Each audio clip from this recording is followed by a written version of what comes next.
Perkawinan Soekarno dan Nyi Roro Kidul.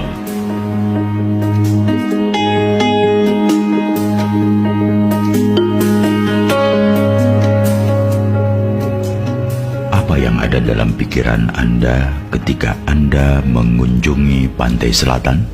Pemandangan pantai yang indah dengan deburan ombak yang bergulung-gulung silih berganti. Jika Anda duduk di bibir pantai dan fokus memperhatikan luasnya pantai yang terhampar, sudah pasti yang terlintas dalam energi yang terasa adalah sosok ratu penguasa pantai selatan dengan segala atributnya. Sebagai salah satu yang menguasai pantai dan lautan selatan, Kanjeng Nyi Roro Kidul sudah tidak asing lagi di telinga masyarakat Nusantara. Namanya begitu familiar dan menggema dari ujung utara sampai ujung selatan.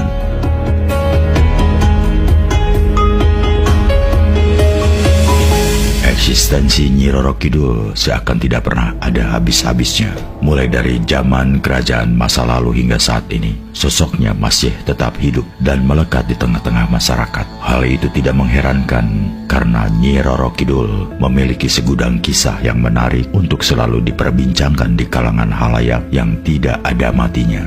Betapa tidak, sosok Nyi Roro Kidul sampai saat ini masih menjadi bahan perdebatan. Berdebat terhadap keberadaan sosok ratu cantik penguasa lautan selatan ini. Ada yang meyakini sosok Nyi Roro Kidul itu nyata, tetapi tidak sedikit yang menganggap itu hanya mitos tutur ataupun legenda. Malahan sastrawan besar dan terkemuka Indonesia, Pramoedya Anantatur, juga sempat mengungkapkan bahwa Nyi Roro Kidul adalah tokoh rekaan seniman kala itu. Tokoh ini diciptakan untuk menutupi kekalahan Mataram dari Belanda. Dengan menciptakan tokoh Nyi Roro Kidul, mereka seakan-akan masih memiliki kuasa akan pantai selatan. Namun terlepas perdebatan keberadaan Nyi Roro Kidul, ada satu cerita yang sangat begitu mengundang rasa penasaran, yaitu hubungan spesial antara Kanjeng Ratu Pantai Selatan dengan Presiden pertama Indonesia, Soekarno. Banyak buku dan artikel ilmiah bergenre sejarah yang mencoba membahas hubungan Soekarno dan penguasa Laut Selatan itu. Lalu pertanyaannya adalah, hubungan spesial seperti apa? Dari penelusuran kajian literatur bahwa Presiden Soekarno pernah melakukan pernikahan atau perkawinan secara gaib dengan sang ratu.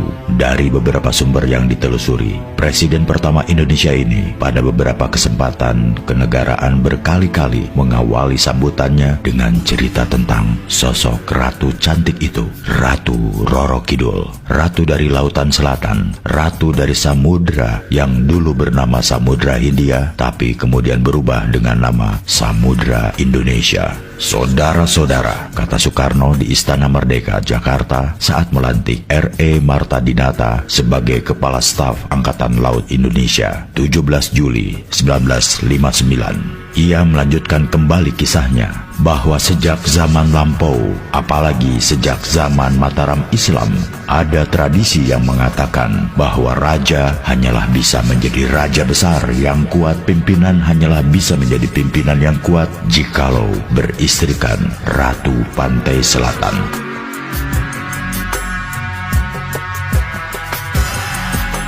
Sang proklamator ini kembali membuka sambutan dengan menceritakan sosok Nyi Roro Kidul ketika Musyawarah Nasional Maritim 23 September 1963. Kata Bung Karno kala itu, terserah mau percaya atau tidak, itu bukan soal, tetapi nyata bahwa ini berisi satu simbol.